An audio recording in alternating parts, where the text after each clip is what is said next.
Hello' guys, আপোনালোকক স্বাগতম জনালোঁ মোৰ আন এটা নতুন ভ্লগ ভিডিঅ'লৈ।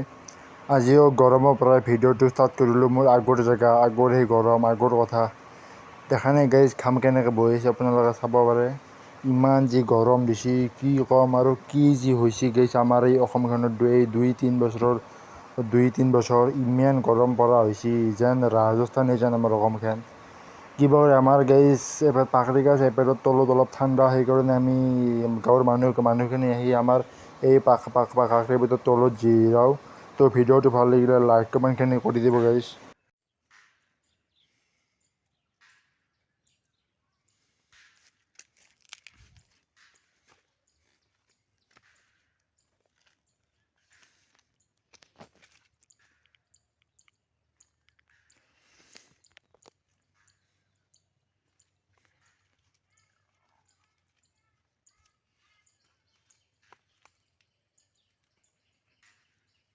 সেয়ে গাইজ মই মোৰ ভিডিঅ'টো ইমান লম্বা নকৰিলোঁ, কাৰণ গাইজ এই গৰম মাহত ভিডিঅ' বনাই থকাটো সহজ নহয়। তথাপিও মই আপোনালোকৰ কাৰণে এটি ভিডিঅ' আগবঢ়ালোঁ। আপোনালোকে ভিডিঅ'টো চাই কেনে পেলাই কমেণ্ট কৰি ক'ব। মই আৰু ভিডিঅ' আপলোড দিব চেষ্টা কৰিম। তো ভিডিঅ'টো ভাল লাগিলে লাইক কমেণ্ট শ্বেয়াৰখিনি কৰি দিব।